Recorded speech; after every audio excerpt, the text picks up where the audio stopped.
the critical conversation meeting about Bessie DeVos. My name is Irene Robinson. I'm a grandmom of 18 grandchildren and a mother of 6. I have been in Chicago all my life. I lived here all my life. This was my first apartment when I moved by myself with my children. The school was not just a learning center for the children. It had resources for the parents. We cooked there. We had holiday meals there with the children and the parents. We had GED classes in our school for the parents. I used to walk my grandbabies to school every day as I walked my children to the same school until every one of them graduated. But I still didn't leave the school. I was still here because that's where my heart was. I was a young parent when I moved here, and the teachers here helped me.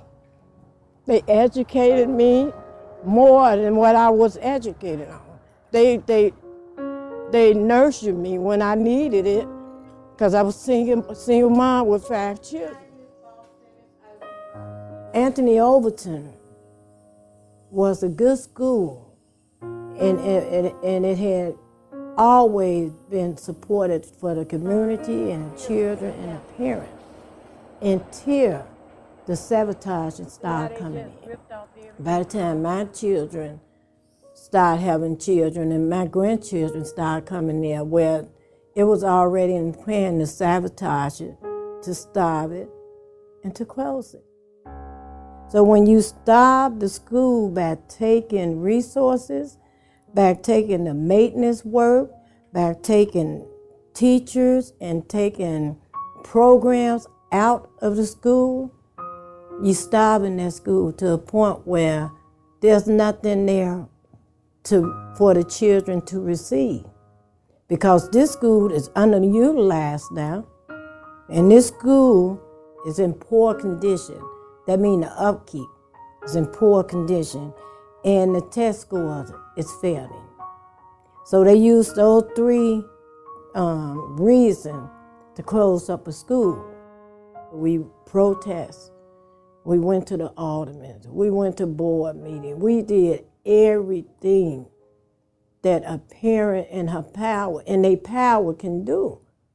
The resistance was so, no one wanted to hear about keeping Anthony Overton open or none of the rest of the school. Who called Grandma? Hey, grandbaby, just cook this up, my grandbaby. We still trying to fight for the schools. This is one of the Overton baby, Renzo. You come get Grandma? I see we opened diet up. Yeah, we opened it. All the funding was taken from our neighborhood school and sucked right into charter schools, which half of our children can't go to, which is not parent-friendly, which is not what the parents wanted. You know what they did to Overton now? What? They made it to a workout. These people own it. They own the jump. Well, they own the whole thing, but they made the jump to a workout thing. Really? And it's not for the public. I'm finna walk over there. You know what? They're gonna pay for that. They closed it down and they sold it. Oh, they sold it? They sold it. When they closed Anthony Overton and put half of the children in Madison and half in Burke, they sold it. So that don't mean that we lost. That means we're gonna get a bigger and better school, right? And we're gonna design it even better. I know right now it's looking like we ain't gonna win, but we're gonna win. We're gonna get those schools back. That's right, my king. You know it too, right?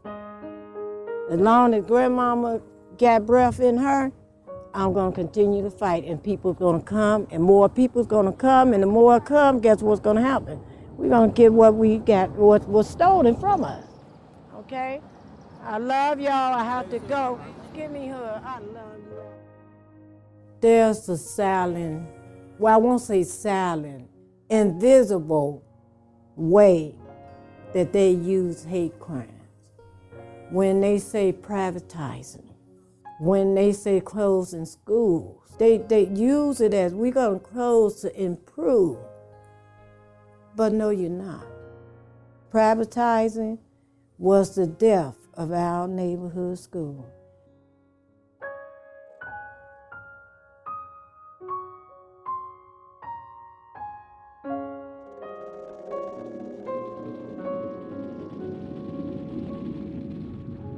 The pain is still, but I know I can't stop because I have to fight.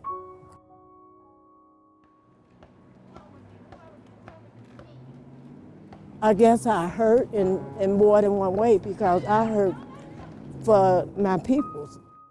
The history of my peoples I hurt for, and I hurt for my grandchildren and children who don't have a chance of getting the opportunity.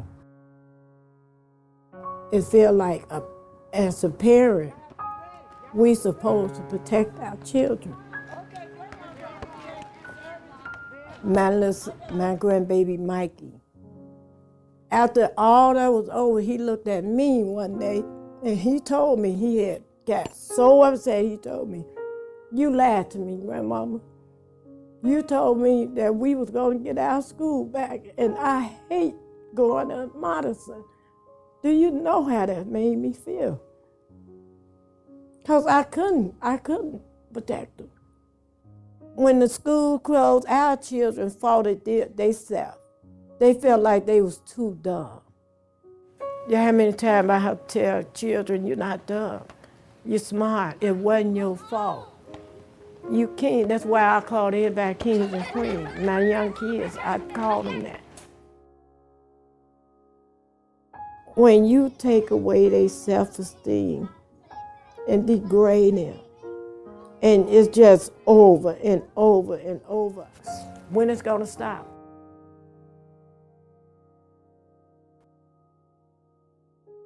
When they close in the school, what they really saying is, we don't want your child to have an education.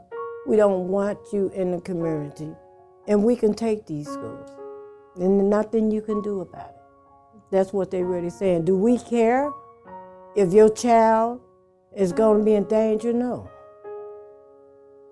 Only thing we care about is making money, even if it's off the back of your children. And this country is responsible for that.